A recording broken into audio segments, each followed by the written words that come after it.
Welcome to Talmudic Treasures. Today we're learning Yevamot page 43, which tries to make a comparison between a person who is mourning, namely a woman who lost her husband, and we said that we do not want her to get remarried or even have erison, which is engagement, until after the mourning process takes place, which is for 30 days.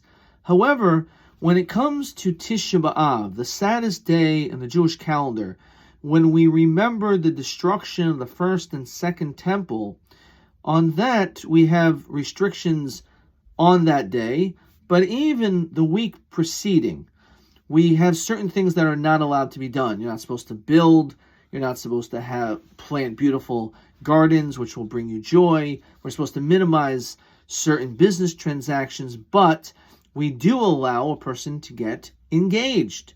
And the question is, why?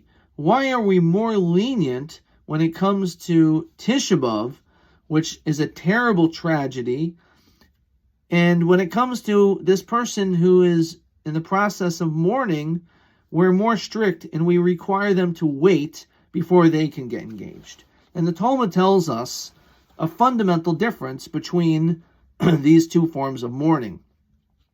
On Tisha B'Av, yes, it's a terrible tragedy, but it is a mourning for something that took place a very long time ago, as opposed to this person whose person that they love dearly just died.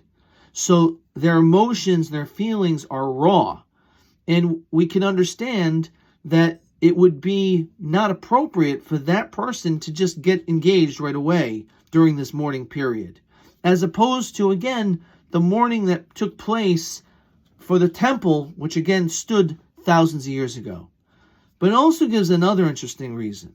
It says that when it comes to Tisha B'Av, that is mourning that is Rabbim. The entire community is involved in that form of mourning. As opposed to this is a tragedy that happened to you as an individual. So what can we learn from this?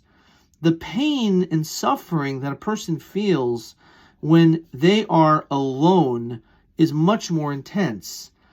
And therefore, because of that, we have higher levels of stringency. But when it comes to the remembering of the temple, as tragic as it is, there is some level of comfort, and that is that we are all together. And although we're all mourning, but the fact that we're together creates some level of comfort.